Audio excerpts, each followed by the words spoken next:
My husband and I worked together at the same company for about 8 years before his diagnosis. That's where I worked when we became friends and got married and had a baby.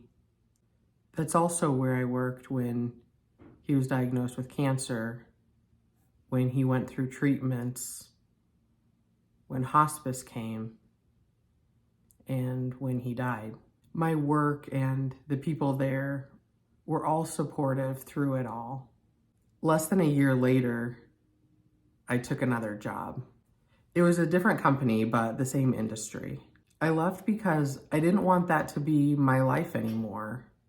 I didn't want everyone that I saw at work to know what I was dealing with or to have any opinion of how I was handling it each day. I didn't want the worst thing that happened in my life to be who I was or who people saw me as. It felt like I couldn't get away from it. I wanted to just be me without all of that. I was definitely nervous because I was afraid that I wouldn't be able to perform at the new job quite how they were expecting. I mean, widow brain is very real. I started this new job and I really didn't know anyone, so they didn't have any preconceived ideas of who I was. As a company, they were pretty hip and cool and in a fun part of town. It was one of those buildings with exposed brick on the inside where you could open up a garage door on a nice day and the air would just come in. They actually had a custom conference table upstairs that doubled as a ping pong table. The desks were made of dry erase board so you could actually write on them. They even stocked the fridge with everybody's favorite beverages and even had a snack drawer. And the people were great. I made a lot of new friends. I kind of got to be my own person again. It was fun. But I was now at a place that no one really knew my story. So I still got those questions like, what does your husband do for work?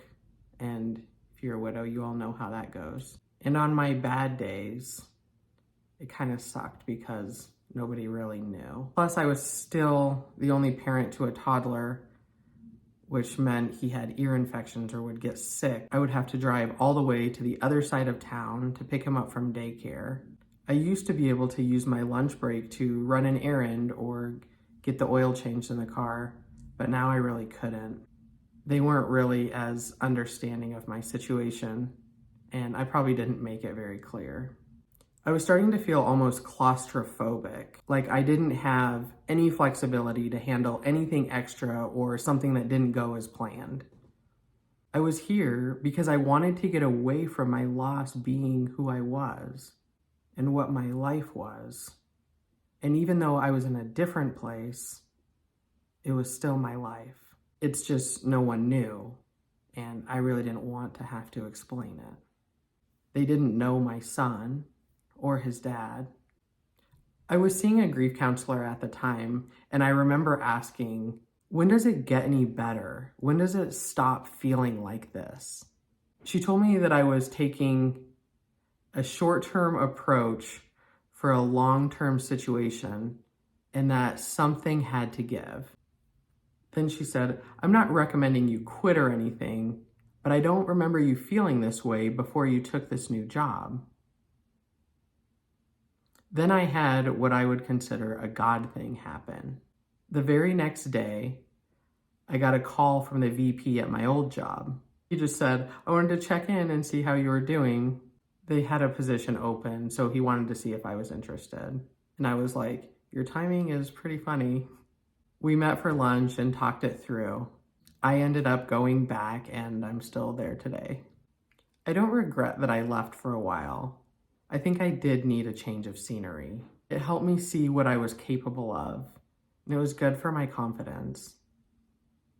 Plus, we have to try things or we'll never know.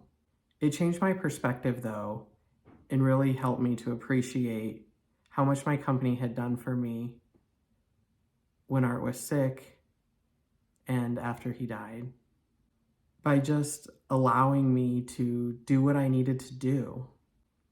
But what I really learned is that you can't get away from your grief. Have you ever heard the phrase, No matter where you go, there you are. Your grief is a part of your life now, and ignoring it doesn't make it go away. I've tried. So, what's the long-term plan for this long-term situation? I'd say build a life that's supportive of what you need, a life that's supportive of your grief, supportive of being a solo parent, or any other changes that came with your loss. And just be gentle with yourself. It is going to be okay.